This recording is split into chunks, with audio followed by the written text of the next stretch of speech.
আজ আমি শ্রীকৃষ্ণ দ্বৈপায়ন ব্যাসদেবের জীবন কাহিনী পাঠ করব। মহাভারতের রচয়িতা মহাকবি শ্রীকৃষ্ণ। তার দেহের বর্ণ ছিল কৃষ্ণ, সেই জন্য তার নাম শ্রীকৃষ্ণ। তিনি ছিলেন মহর্ষি। ইনি তপস্যা বলে বেদ চতুষ্টয়ের বিভাগ করেন বলে তাকে বলা হয় ব্যাসদেব, বেদব্যাস বা ব্যাসদেব। যমুনার তীরে তার জন্ম হয় বলে তাকে বলা হয় দ্বৈপায়ন। তার তপস্যার স্থান ছিল বদরিকাশ্রম, সেই জন্য তাকে বলা হয় বাদরায়ণ। মহর্ষি পরাশরের পিতা, দাসরাজার পালিতা কন্যা সত্যবতী এর মা। সত্যবতী নৌকা নিয়ে যমুনা নদীতে খেয়ানির কাজ করতেন। মহর্ষি পরাশর খেয়াঘাটে সত্যবতীকে দেখেই মুগ্ধ হন।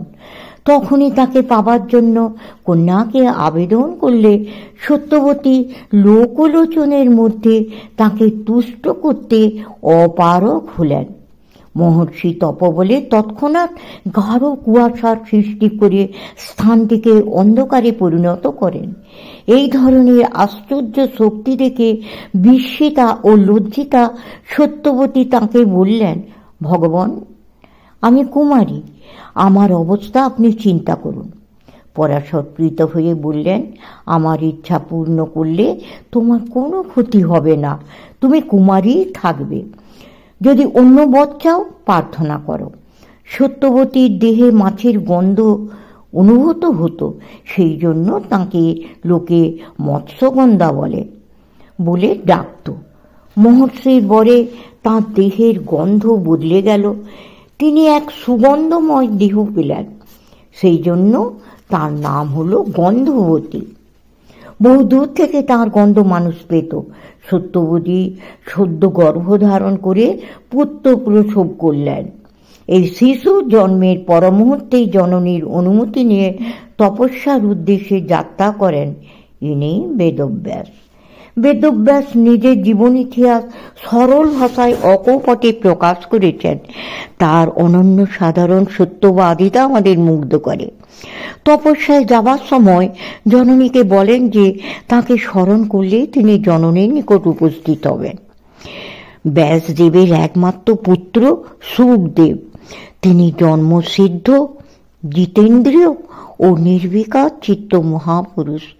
বেদব্যাস তাঁর বদরিকাশ্রমে সুমন্ত, জৈমিনী, পৈল, বৈশ্যপায়ন ও পুত্র সুখদেব এই 5 জন শিষ্যকে বেদ চতুষ্টয় ও মহাভারত সম্বন্ধে উপদেশ দেন।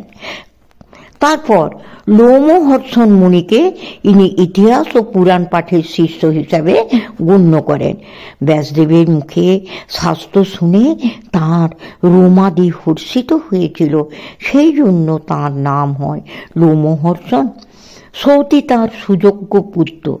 এই সৌতি নৈমিষারণ্যে মহাভারত বলেন। মহর্ষি বেদব্যাস অষ্টাদশ পুরাণ ও মহাভারত রচনা করেন। বেদান্ত দর্শন ও ভাগবত তাঁরই রচিত। অতএব তাঁর প্রতিভাদীপ্ত প্রজ্ঞা মহাকাব্য রচনা করার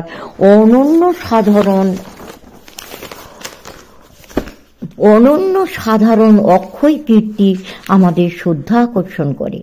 আবার এই মহাতপস্বী ত্রিকালজ্ঞ মহর্ষি জননী সত্যবতীর অনুরোধে বিচিত্রবীর্যের পত্নী অম্বালিকা ও একজন দাসীর গর্ভে 3 পুত্রের জন্মদাতা।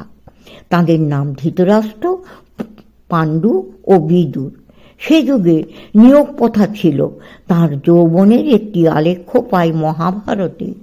তার দেহের রং ছিল গাঢ় কৃষ্ণবর্ণ, মাথায় ছিল পিঙ্গল বর্ণের জটা, নেত্রোদয় অতি উজ্জ্বল এবং মুখে ছিল পিঙ্গল বর্ণের দাড়ি। এই অদ্ভুত চেহারা দেখে অম্বিকা চোখ বন্ধ করেন বলে ধৃতরাষ্ট্র জন্মান্ধ হয়ে জন্মগ্রহণ করেন। অম্বালিকা অত্যন্ত ভয় পেয়ে পাণ্ডুবর্ণ হয়ে যান। সেই জন্য তার পুত্র পাণ্ডুর অর্থাৎ ফ্যাকাশে শুক্লপীত বর্ণ প্রাপ্ত হন। আশ্চর্য এই মহর্ষি জন্মের পরে তপস্যায় চলে গেলেন। আবার তপস্বীর প্রাণটি ছিল কোমল, মায়ের আজ্ঞাবহ। প্রয়োজন বোধে শুধু স্মরণ করলেই তিনি আসতেন। এ এক অলৌকিক ক্ষমতা ছিল তাঁর। শুধু মা কেন, অন্য কোনো ব্যক্তির ইচ্ছাও এইভাবে পূর্ণ হতো। যুধিষ্ঠিরের বিপদেও বনবাসকালে অনেকবার যোগ বলে তাদের অবস্থা জানতে পেরে তাদের নিকট উপস্থিত হয়ে সৎ উপদেশ দিয়েছেন। দুর্যোধনের জীবনেও তাঁর আবির্ভাব ঘটেছে অনেকবার। দুর্যোধনকে কুপথে যেতে নিষেধ করেছেন, গৃহযুদ্ধ যাতে না হয় তার জন্য ধৃতরাষ্ট্রকে বহু সৎ উপদেশ দিয়েছেন। লোকালয়ের বাইরে তার অবস্থান ছিল।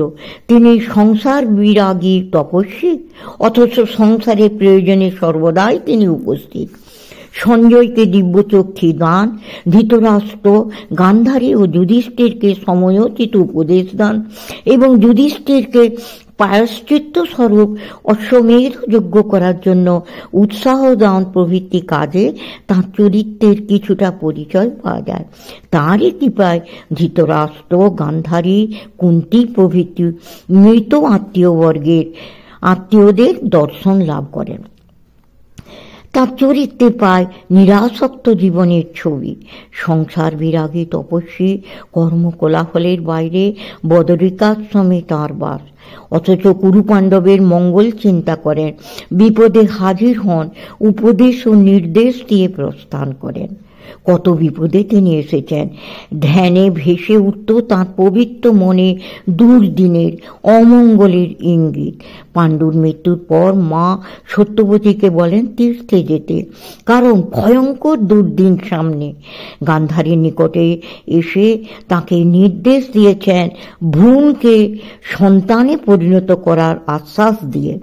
পাণ্ডবদের প্রতি তাঁর স্নেহ ছিল অধিক, সেজন্য তাদের বিপদে তিনি বহুবার উপস্থিত হয়ে আশ্বাস ও নির্দেশ দেন। যুদ্ধ বন্ধ করার জন্য অনেকবার ধৃতরাষ্ট্রকে উপদেশ দেন। এমনকি যুদ্ধের পূর্ব মুহূর্তেও ধৃতরাষ্ট্রকে ওই কথা বলেন। নির্বিকার চিত্তের জনকল্যাণে রত তার মহান জীবন, পক্ষপাতহীন তার কর্ম, অযাচিতভাবে অক্লান্ত কর্ম করেছেন জনকল্যাণে। তার শান্ত জীবনে কোনো উগ্রতা ছিল না। সংসারে কুটিল পরিবেশে, যুদ্ধের পৈশাচিক পরিস্থিতিতে তিনি শান্ত, উদ্বেগহীন, নিরাসক্ত। ব্যাসদেবের কবি প্রতিভা, যোগ দৃষ্টি এবং ইতিহাস বর্ণনায় নিরাসক্তি মহাভারতে দেখা যায়।